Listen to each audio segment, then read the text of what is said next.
Yo yo yo yo yo. Welcome to Records of the Flycatcher by Nowaki.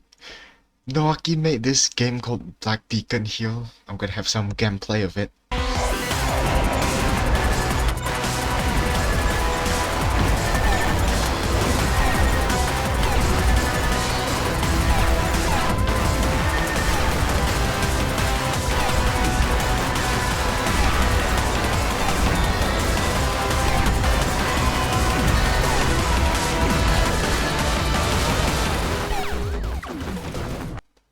Yeah, it's very interesting. This is more lore for us, and I'm so excited actually. The ambience volume, let's just put it to max. Start. Okay, I don't know what this gameplay is gonna be like, but day one. When you finally regain consciousness, you find yourself lying face down in the snow, with a long trail of footprints behind you. It seems you had collapsed from exhaustion. You find yourself struggling to flip yourself over.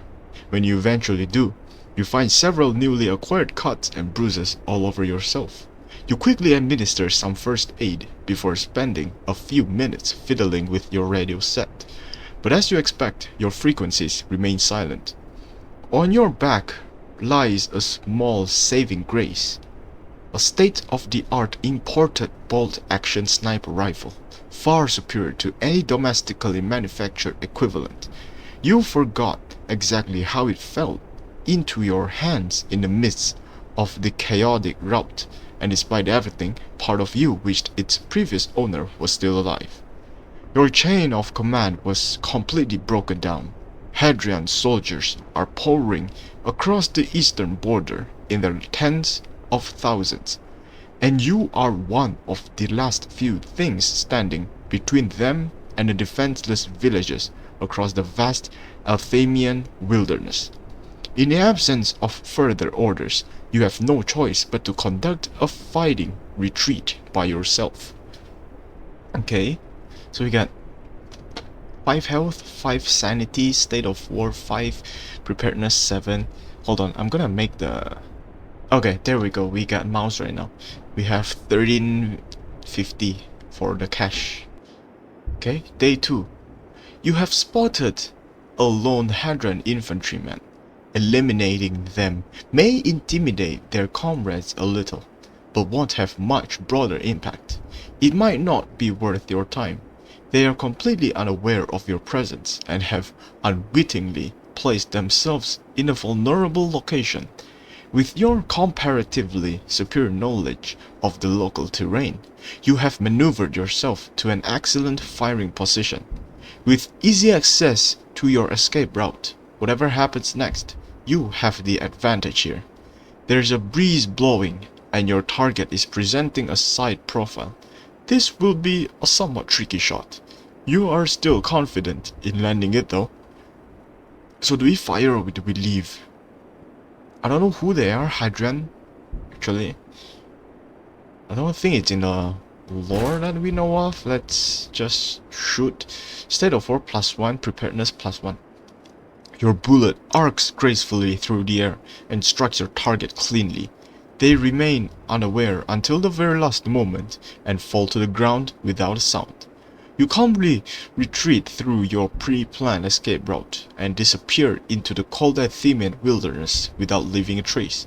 It will be days until your comrades find out. Oh, until their comrades find out what happened to them. Continue. Day 3. As you enter a nearby village, you are met with a scene of orderly chaos.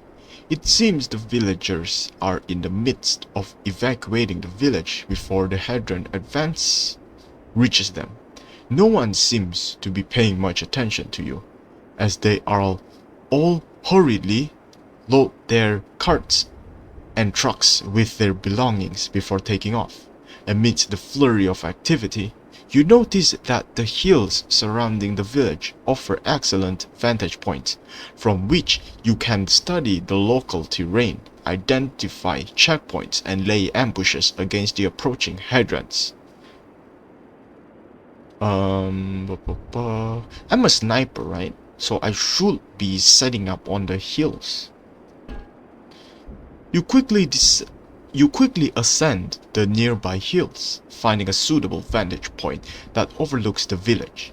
You set up a position and observe as the villagers continue with their westward exodus, one vehicle at a time.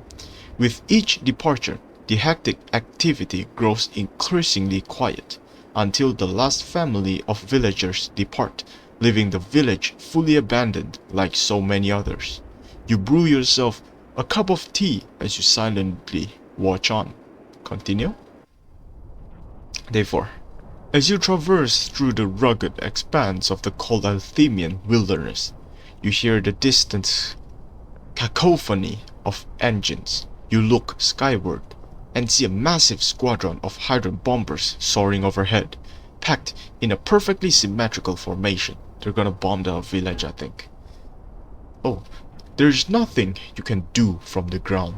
You watch on with a sense of resignation as the bombers steadily make their way towards a distant village, too far for you to reach in time.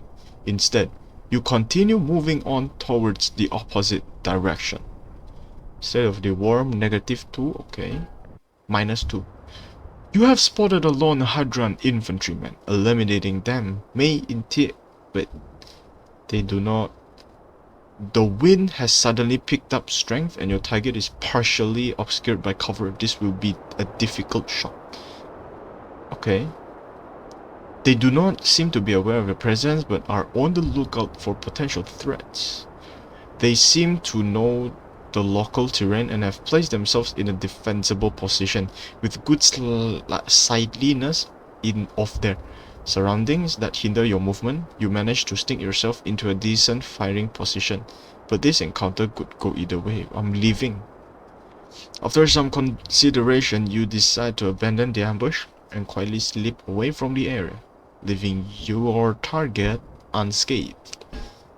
Okay. Day 6.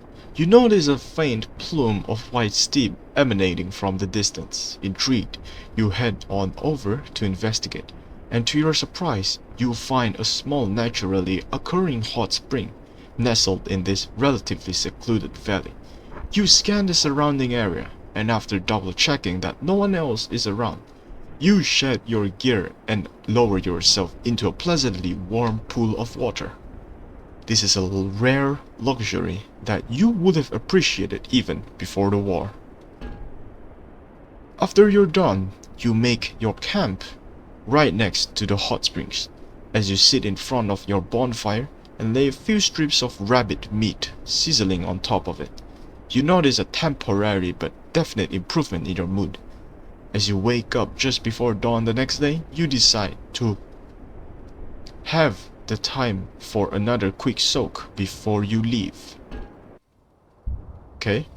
Day 7. While walking across an abandoned village, you encounter a lone traveler temporarily resupplying on his journey to flee westwards.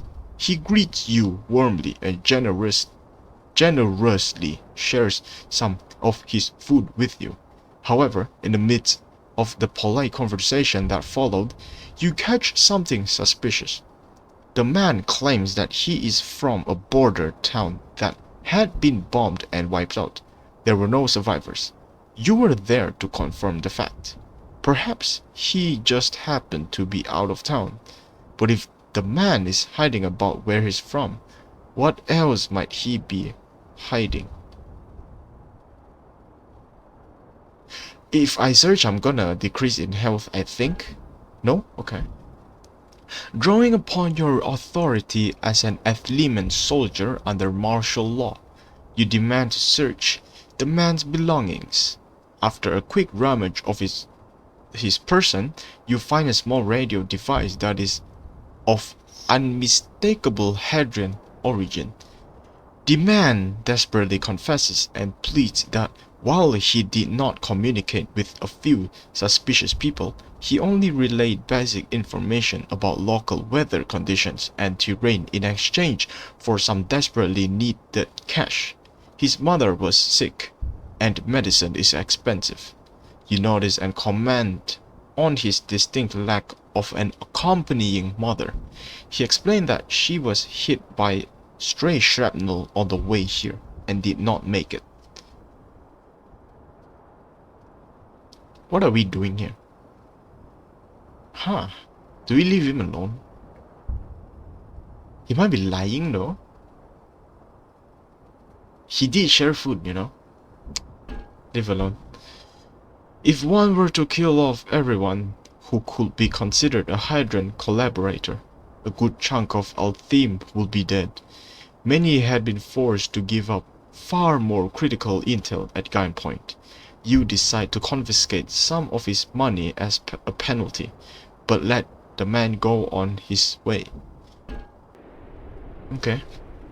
You've spotted a lone Hadrian ranger. Eliminating them reduce Hadrian knowledge of the local terrain, which will set back their progress somewhat. They're completely unaware of your presence and have unwittingly placed themselves in a vulnerable location. With your comparatively superior knowledge of the local terrain, you have maneuvered yourself to an excellent firing position. Okay. The wind is behaving erratically and your target is mostly obscured by cover. Huh? The wind is behaving erratically and your target is mostly obscured by cover. This will be a very challenging shot. It's too risky, no? Bro, I'm leaving.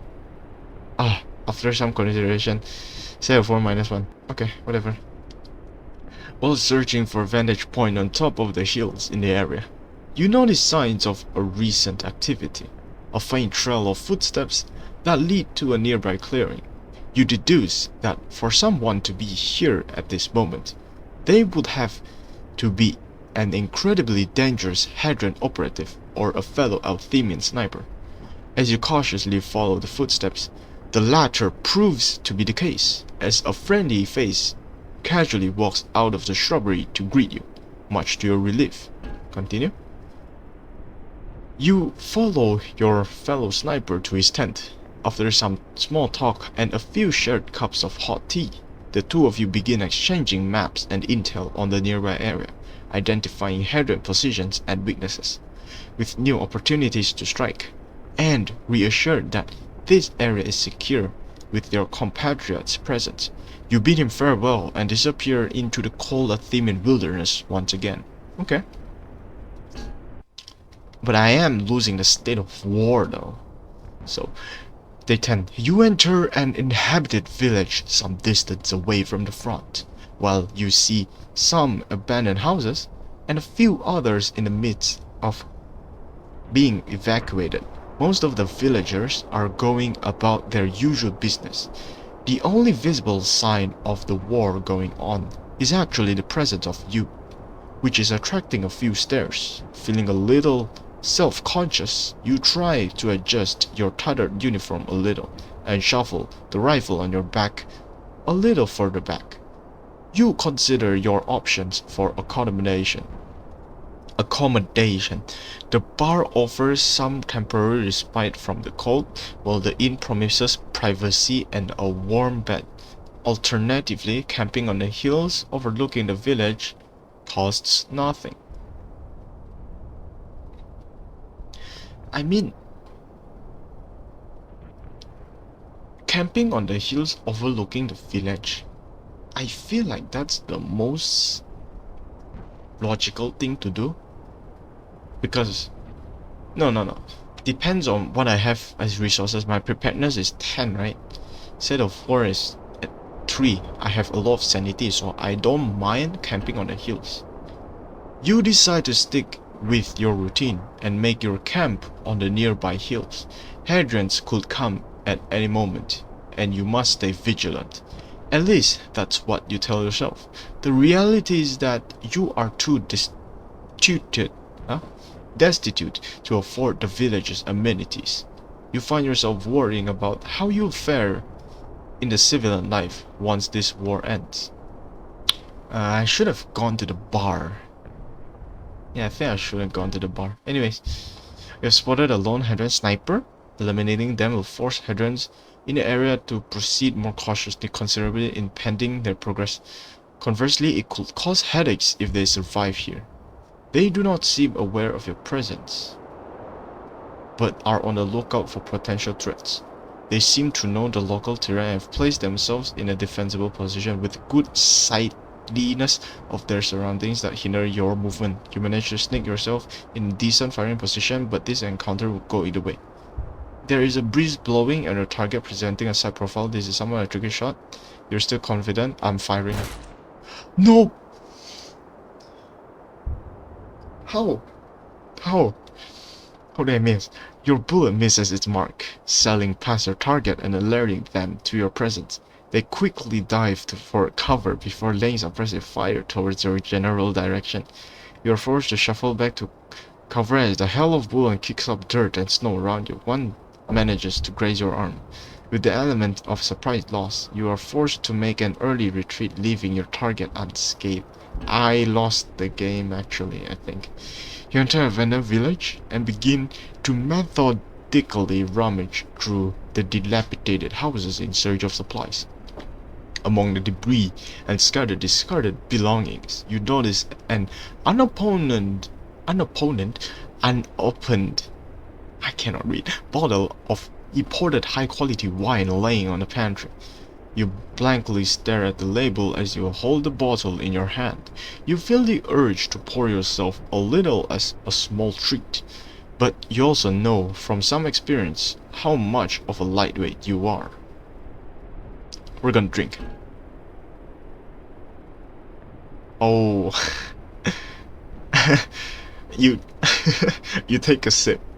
The next morning, you find yourself waking up on the rooftop of a different house on the opposite side of the village, missing your coat and one shoe. It takes quite a while limping across the village before you finally locate your wayward shoe, and even longer to locate your coat. You feel a little glad that the village was already abandoned and not present to witness your sorry sight as you leave and make your way towards your next objective. I might have to restart this. Okay, lone Hadrian infantryman. Congrats a little. It might not worth your time.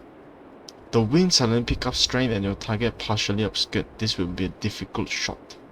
But if I don't take this, right? Okay, I needed to take that. But you observe absolutely nothing of note for the entirety of those 2 hours, and even you are starting to get a little bored, and so they start walking off for yet another leak. You pull the trigger and make your uneventful retreat. Wait, what? You're confident in your overwhelming positional advantage that you decide to not take this shot immediately. You think perhaps they might do or say something interesting or useful, and you're not in a hurry. You proceed to simply observe your target for 2 hours straight, staying completely still throughout. They remain completely oblivious to your presence and never leaves your sightline, okay? Day 14.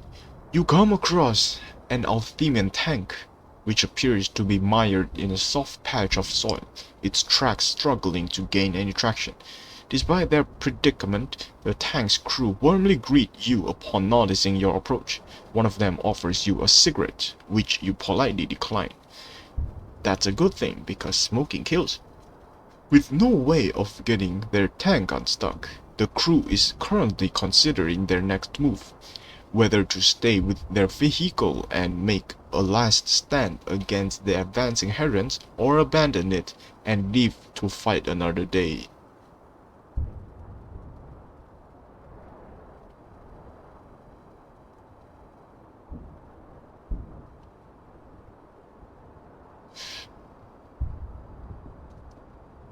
With no way of getting their tank unstuck. I mean, they have to leave. Altheim armor has always proved inferior to the infamous Hadrian tank divisions. And with this one stuck, and with this one in its current state of immobility, I don't know why I jumbled all of these to one word stuck. It is nothing more than a sitting duck. The tank crew agrees and decided to abandon their vehicle, retreating westward to fight another day. Okay. Day 15. You arrive at a nearby inhabited village and make a beeline for the general store. intent on replenishing your food and supplies for the days ahead.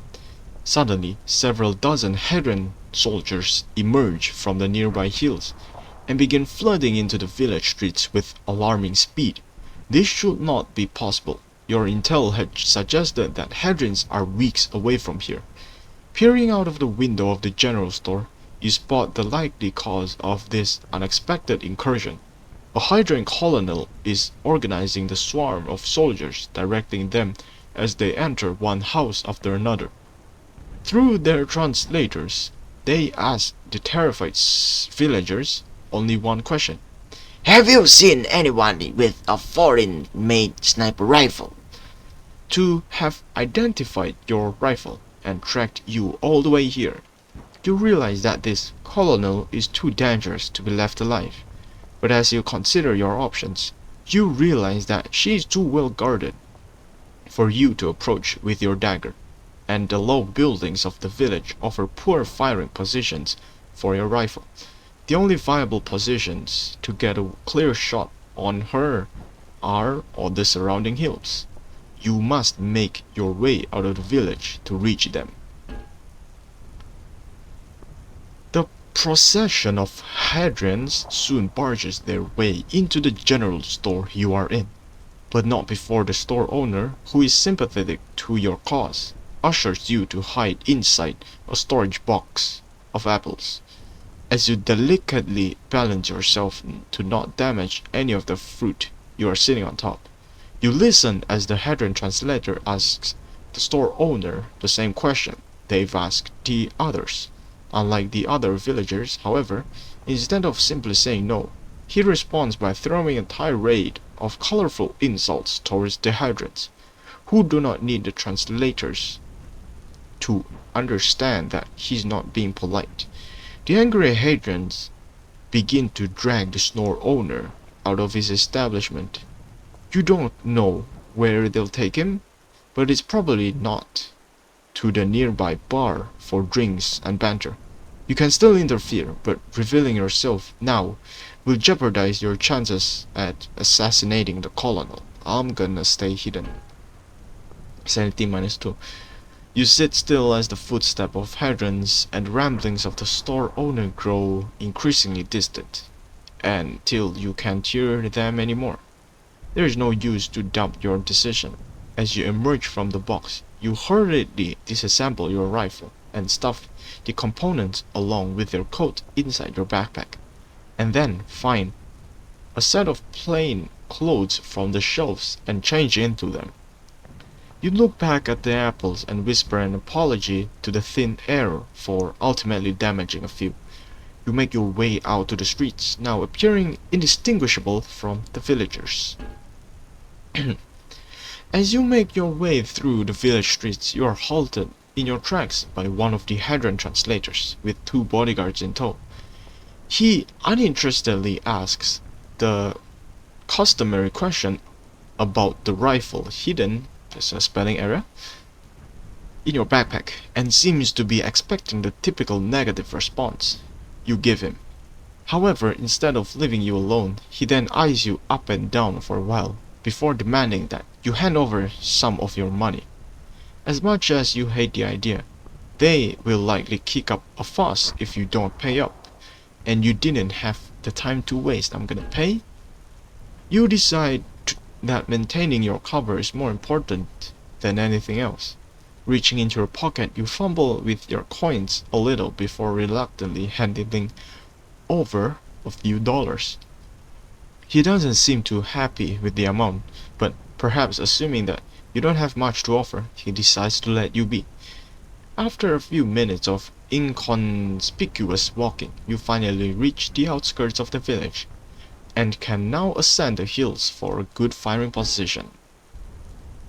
Just as you begin to ascend the nearest hill, however, you look back and spot several plumes of black smoke rising from the village, accompanied by a cacophony panic from the villagers. Dissatisfied with their failure to find you here, it seems the colonel has ordered this village to put to the torch. The fire is spreading fast, but if you head back now, there's still a lot you can do to help the fleeing villagers. You will lose your chance to assassinate the colonel, however. I'm gonna keep going. If this colonel lives, she will do the same thing to other villagers. You simply must eliminate her now, even if it means turning your back on these villagers. You continue to make your way uphill and try not to look back. Continue. You finally reach the top of the hill and spot the colonel standing amidst the smoke and flames. She hasn't spotted you, but appears guarded on the lookout for you. She is surrounded by guards, some armed with sniper rifles that can reach you with retaliatory fire. Your firing position is good. I'm gonna fire. Yes, sir. There we go. Alright. It shouldn't be possible at your distance, but just before you fire, you swear there was a moment you made direct eye contact with the colonel. Perhaps she spotted the glint reflecting off of your rifle scope. She moves at the very moment you pull the trigger. The shot misses her vitals, but it still slams squarely into her abdomen, and she begins to bleed profusely as her guards rush over to cover her. The rest of the Hadrians also retreat back to their injured commander, leaving the villagers alone. Most of them exit the village safely. That wound should knock her out of commission for a while. You have done all you could here. As the snipers begin laying retaliatory fire at you, you quietly leave the area. Okay, yeah, we are now good on the state of war, but our health is not good. Day 16. You wake up from a nightmare. It takes you quite a while to calm down and recompose yourself, and even longer to steady your hands from trembling. Not helped by the cold sweat on your back starting to make you feel actually cold. Now, scared of returning to sleep, you relight your bonfire and try to distract yourself with a novel. You keep on reading until dawn. Day 17. You have spotted a lone Hadrian operative. Eliminating them will significantly disrupt Hadrian plans in the area, sending back their advances for entire days. Conversely, it could prove disastrous if they survive here. They do not seem aware of presence, but are on the lookout. They seem to know the local terrain, place themselves in defensible position with good sightlines of their surroundings that hinder your movement. You may sneak away, decent firing position, but this can't go either way. The wind has momentarily eased, and you catch a target standing with their back on you. You have clear, unobstructed shot on your target. Fire. It's a hit, but for some reason, your bullet veered slightly off its intended path and missed the vitals of your target. The wounded Hadrian manages to find cover before you could finish them off. This will still knock them out commission, but you find yourself feeling mildly annoyed that it didn't kill. Okay. You pull out your map and charts to review your own math and quickly identify a minor oversight you had made in your bullet trajectory calculations. You proceed to internally beat yourself over it as you quietly retreat from the area. You think of the math teacher you had in school. You miss her a little. How do you get 0.5 preparedness? Day 18. As you set up position on top of the ridge, you suddenly hear sounds of movement nearby, sending a jolt of adrenaline through your veins before you realize they are footsteps from an animal, which turns out to be a dog, cautiously approaching your bonfire with deliberate steps. Its posture, tentative and uncertain, eyes fixed on you with both curiosity and awareness. It clearly had an owner until recently. You extend your hand out in a non-threatening manner as a greeting. The dog takes a few more steps forwards and gently sniffs it before slightly backing off again.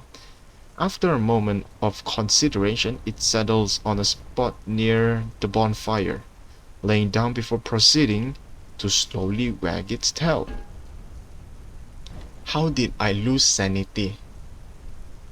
You decide to share some of your food with the dog, a decision you will quickly come to realize that you have regretted, as it starts to shower you with far too much affection than you can handle. As you pack up and leave before the next morning, the dog appears completely dead set on coming along. You scratch your head in perplexity. While having a dog has its advantages, it will also make you far easier to track down, and its behavior in combat will be highly unreliable. You also do not want it in combat in the first place. Besides, Hadrians are many things, but you haven't known them to mistreat dogs yet. He will be safer staying here. You toss out a piece of dried rabbit meat some distance away. It excitedly runs off and devours it within seconds, but when it turns back to find you, you are already gone. Okay, that makes sense. Okay, Lord Hadrian Sniper, consider impeding the progress. Conversely, headaches survive. They don't aware, are on lookout, local terrain they know, place themselves defensible position. Good side, with good sightliness of their surroundings that hinder your movement. Decent firing position could go either way. Breeze blowing and a target presenting a side profile. You are still confident.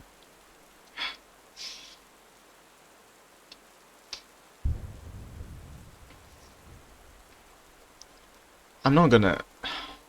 Should I? No. No. Okay.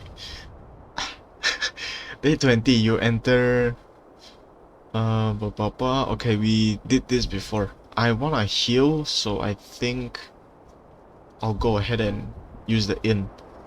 After paying the innkeeper a somewhat reasonable fee, they lead you upstairs to a modest yet inviting single bedroom, reasonably well lit, with clean linen on the bed and a pleasant window view overlooking the streets below. Looking to the side, you are surprised by the presence of a private bathroom all to yourself. Even before the war, staying in a room like this would have been a luxury for you. You settle into your room, laying your baggages and rifle neatly in a corner. Sitting on the edge of the bed, you think about how you'll spend this valuable downtime. I need to patch myself up. Hey, let's go. Okay. You close the curtains and double check that the door is locked. After ensuring your privacy, you take off the rest of your gear and take this opportunity to inspect the various wounds on your body. There isn't a lot. You wouldn't still be alive. Huh? You wouldn't still be alive otherwise? And most of them are minor scrapes and bruises from traversing the harsh terrain. Regardless, you carefully clean each one, retouch on the first aid you did on the field, and replace old bandages with new ones. You have every intention of living through this war, and while it's a somewhat vain thought, you find yourself hoping that the scars left behind won't become permanent, or at least won't be too unsightly. Okay. Day 21. Between the wild animals that roam the cold Altheian wilderness, the leftover in the abandoned villagers, and the general stores in the uninhabited ones, food hasn't been a major concern for you. Water, on the other hand, could at times be scarce, especially when you spend any extended amount of time away from the rivers. Rivers. Today, you find yourself in one such situation, and after a prolonged bout of hiking, you find yourself a little parched. Man, I'm parched. And out of water. Anticipating this, you had been storing your own urine in a bottle, but that was simply a precaution, and the prospect of actually drinking it had not actually crossed your mind. As you hold your bottle of somewhat clear fluid up to your lips, the realization suddenly hits you. If I don't drink, my health go down and my sanity maybe go up. If I drink, Wait, no, I mean, if I drink, health go down, sanity go down, right? Wait, no, health go up. I don't drink. Yeah. So I think it's a, you know, if you don't drink, sanity go up, health go down. You drink, health go up, sanity go down. Yeah. You decide that anything is better than subjecting yourself to this indignity. On your way towards the nearest river, however, dehydration starts to seriously set in. The dizziness making it increasingly difficult to walk. You stumble to the ground several times, and the bleeding only exacerbates your acute lack of fluid. But as you reach the river and fill yourself with the crisp and clean water within, you find it ridiculous that you will ever even consider drinking the foul liquid in that bottle. Day 22. Hadrian Sniper. Okay. Look out.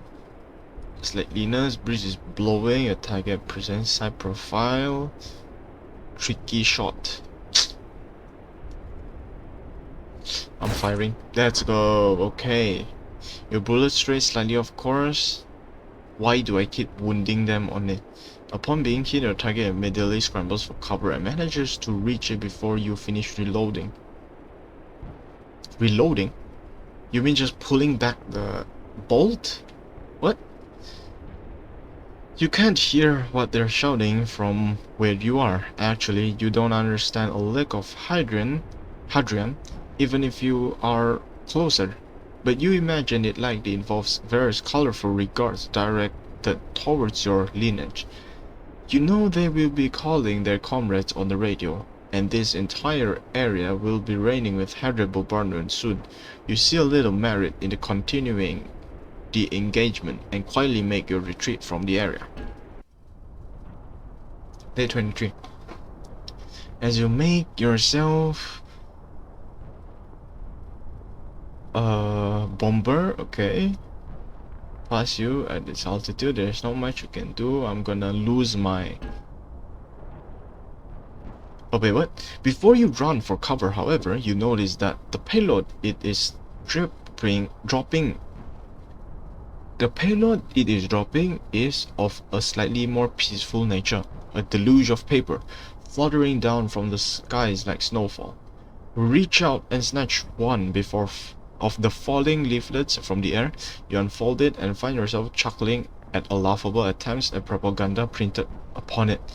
You continue to collect several more copies of the pamphlets as they drift down around you. Despite their dubious message, you notice that the paper is of surprisingly high quality, smooth enough to pass as toilet paper. Mental warfare. This is what they do also. Basically passing down flyers to make the other side lose their will to fight. Day 24. You arrive in an abandoned village and begin making your way onto the surrounding hills, looking to study the local terrain from above. But as you slowly trudge through the snow, you suddenly hear a metal snap coming from below. My gosh, why?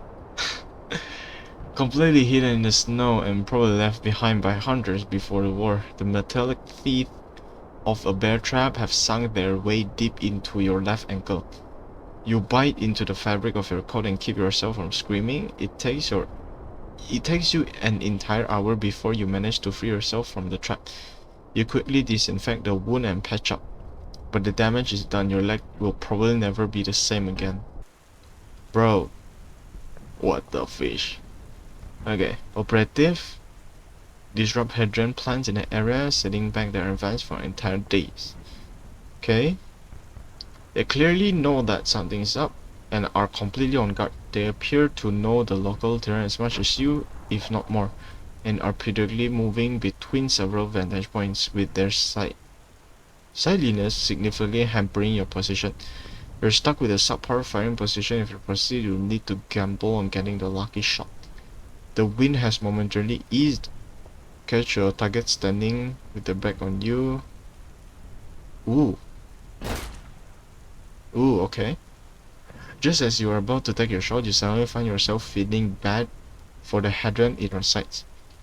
As you take another look at this weary looking soldier who's leaning against a wall and staring blankly into the snow, you get the impression that they don't want to be here either. You decide to adjust your aim away from their vitals after absent-mindedly pulling the trigger. You get up and make your trip without staying an extra second to look at the aftermath. On the way out, you find yourself wondering if you will come to regret this later. What do you mean? What do you mean?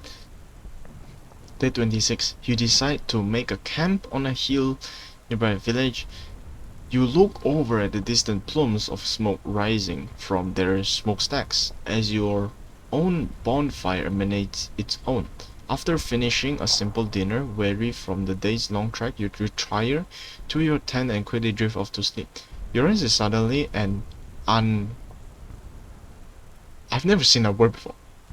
Unceremoniously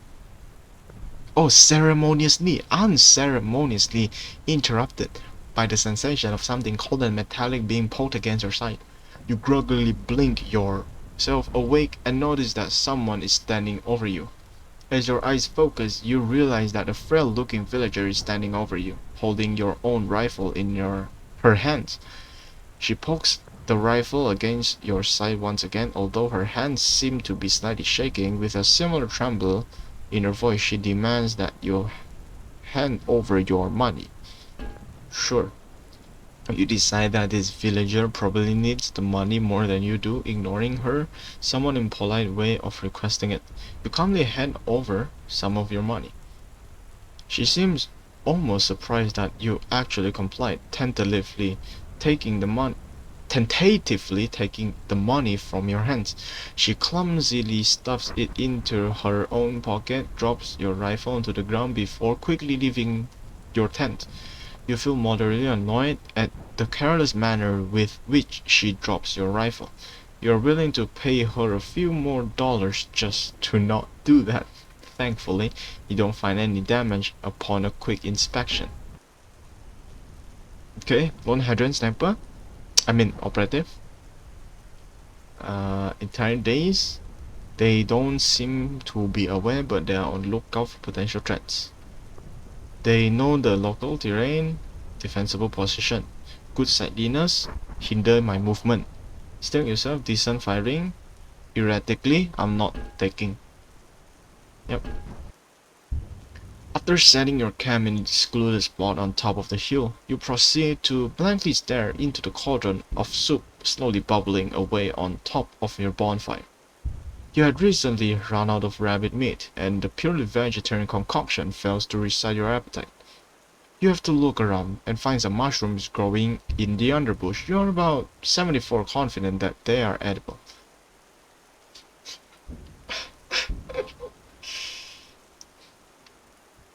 Do not eat mushrooms unless you are 100% sure it's edible. I'm ignoring. Deciding against taking the risk, you settle for the uninspiring meal atop your bonfire without any dangerous additions and proceed to miserably sip away at the exceedingly bland broth. Why do you not bring salt with you?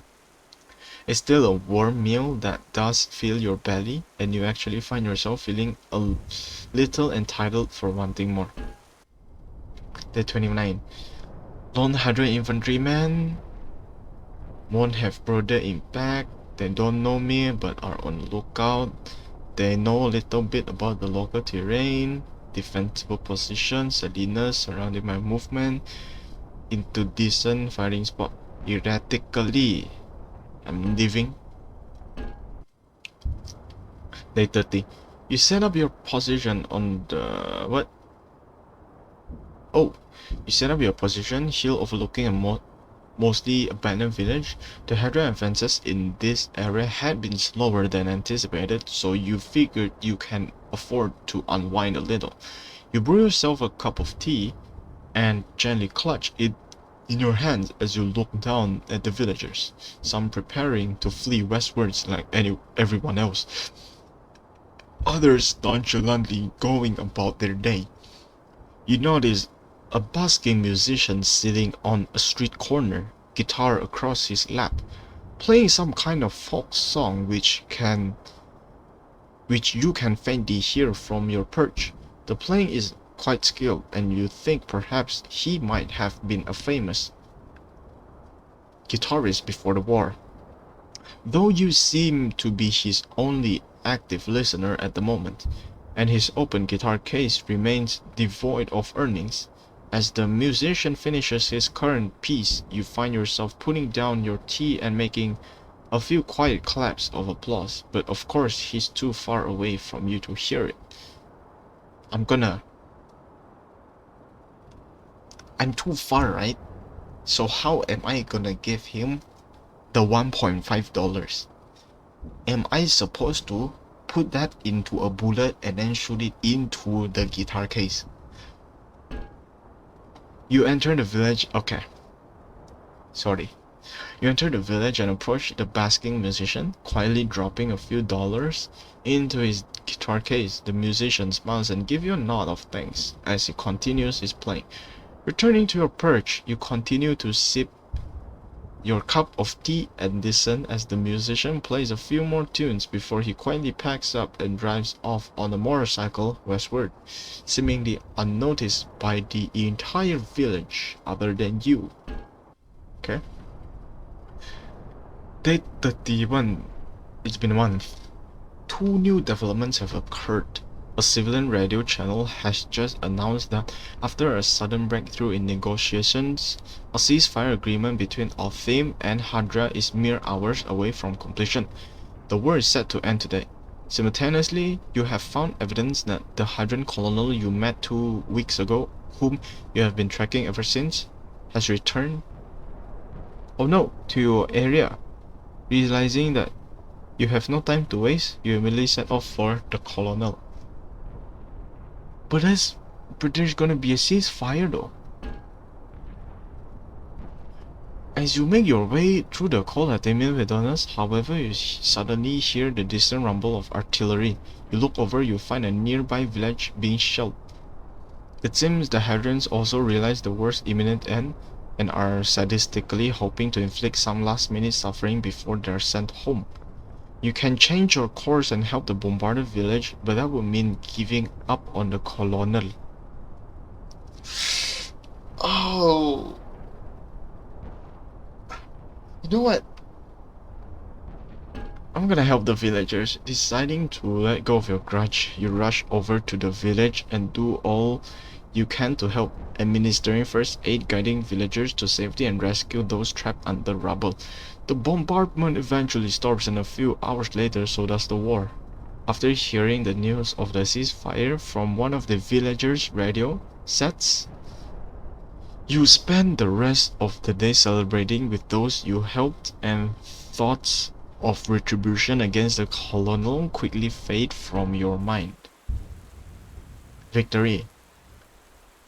You make one final trek eastward across the cold Altheimian wilderness, until, at long last, you return to the abandoned ruins of your village, records of your existence, and at this point, Altheim had regained the advantage near the end of the war, and the ceasefire terms were negotiated in a position of strength.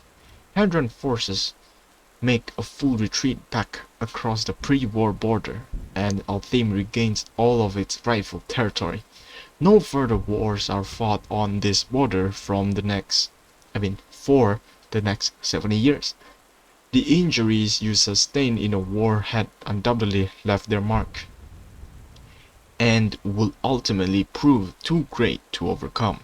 You continue to live with crippling health complications until you eventually succumb a few years later.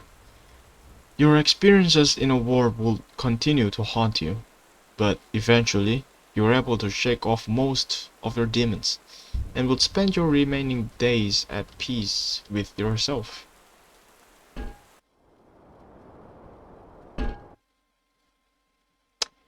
Well, I guess that's it for the game. Small little game. It's not what I was expected, to be honest. Really not what I was expected. I am looking at the Steam page right now, and it's yeah,